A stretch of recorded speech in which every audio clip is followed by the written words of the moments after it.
அன்பிற்கினியவர்களுக்கு வணக்கம். தஞ்சையிலிருந்து உங்கள் வி சிவா.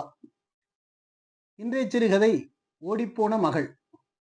கழுத்தில் சுற்றி இருந்த துண்டை எடுத்து முகத்தில் வழிந்த வியர்வையை துடைத்துக் கொண்டே கோவிந்தசாமி பிள்ளை நடையை சற்று துரிதப்படுத்தினார்.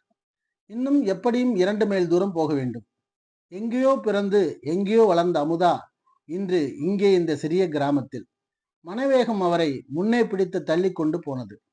5 வருஷ இடைவெளியில் அமுதா எப்படியெல்லாம் மாறியிருப்பாள். ஒல்லியா, அழகா, சிவப்பா, அப்பாவையே சுற்றி சுற்றி வருபவளாச்சே. வெளியில் போய் இருந்தா கூட அப்பா வந்தால் தானே, தன் கூட வந்து படுத்தால் தானே தூங்குவாள். இப்போது அவள் எப்படி இருப்பாள்? நெஞ்சிலே சுமந்த பிள்ளை நெஞ்சிலேயே உதைத்துவிட்டு யாருக்கும் தெரியாமல் ஒரு நாள் விடியற்காலையில் காணாமல் போனாள். துடித்து போனார் கோவிந்தசாமி பிள்ளை. எங்கெல்லாமோ தேடினார்.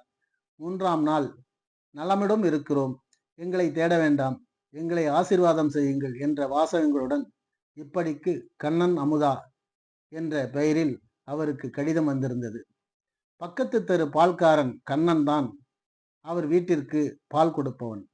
அப்படியானால் 18 வருஷமா நெஞ்சிலே ஒட்டி கிடந்த மகள் எவனோ ஒருத்தன் வந்ததாலே ஒட்டி கொண்டு ஓடி போய்விட்டாள்.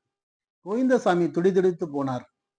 ஒரேடியாக ஒழித்து விடுவதாக வானத்திற்கும் பூமிக்காக மகன் குதித்தான்.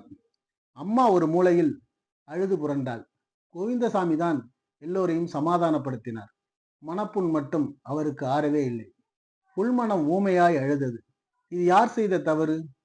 ஒரு பெண்ணோட ஒவ்வொரு நடவடிக்கைக்கும் பெற்ற தாய்க்கு தெரிந்திருக்குமே.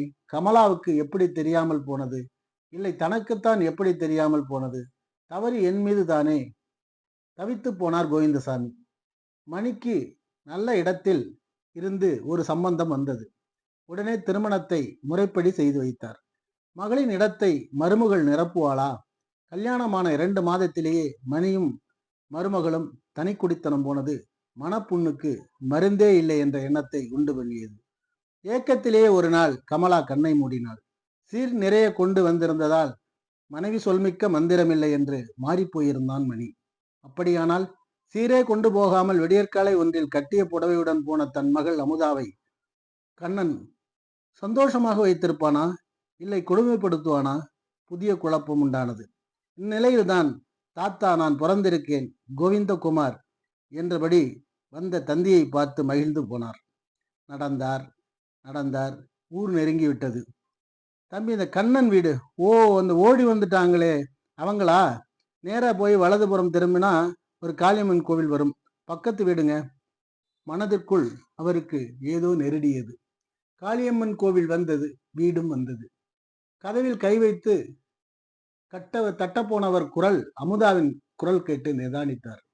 இப்படியே இருந்தா எப்படிங்க? நமக்குன்னு ஒரு புள்ள பிறந்துடுச்சு, 4 காசு சேர்க்க வேண்டாமா? இந்தா பாரு அமுதா, உங்ககிட்ட இருந்து நான் பணத்தையோ நகையையோ எதிர்பார்க்கல, தூய அன்பை தான் எதிர்பார்த்தேன். அதை குறைவில்லாம கொடுத்துட்டு இருக்கேன். இந்த ஊருக்கு வந்தப்போ நமக்குன்னு சொல்லிக்க சொந்த பந்தம்னு எதுவுமே கிடையாது. நாம் நமக்குன்னு ஒரு வாழ்க்கை அமைச்சுக்கல, அதுக்காக இவனுக்குன்னு ஒரு நல்ல வாழ்க்கை அமையும். உனக்கு நான் துணை, எனக்கு நீ துணை, நாம 2 பேருக்கும் இவன் துணை. அவங்க தாத்தா மாதிரி நல்லவனா வளர்ந்து பெரிய ஆளா வருவான். உன்னை மாதிரி ஒரு நல்ல துணை அவனுக்கு கிடைக்காமலா போயிடும்? அவன் காலொன்ற விருட் விருட் என்று பாலுறிஞ்சு கொண்டிருக்கும் மகனை பார்த்து கொண்டிருந்தாள் அமுதா.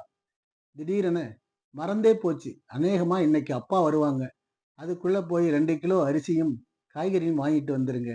நம்ம கஷ்டம் அப்பாவுக்கு தெரிய வேண்டாம், கஷ்டப்படும் அவரோட மனசு. குழந்தையை தொட்டிலில் கிடத்திவிட்டு பணமும் பையும் கொண்டு வந்து கண்ணனிடம் நீட்டினாள் அமுதா. அதை வாங்கி கொண்டு கதவை திறந்தவன் ஸ்தம்பித்து போய் அப்படியே நின்றான். எதிரே கோவிந்தசாமி பிள்ளை. ஓடி வந்து கட்டிப்பிடித்து கொண்டு அழுதாள் அமுதா. மனதில் நிம்மதியாய் நெஞ்சில் சூழ்ந்த பாரத்தை இறக்கி வைத்த நிம்மதியில் இதமாக அவளின் கூந்தலை அவர் கரங்கள் வருடிற்று. 2 துளி கண்ணீர் அவள் தலையில் விழுந்து ஆசீர்வாதம் செய்தது. நன்றி. இந்த சிறுகதை உங்களுக்கு பிடிச்சிருந்ததுன்னா கண்டிப்பா ஒரு லைக் பண்ணுங்க. இதுவரைக்கும் நம்மளுடைய சேனலை சப்ஸ்கிரைப் பண்ணாமல் இருந்தீங்கன்னா சப்ஸ்கிரைப் பண்ணுங்க.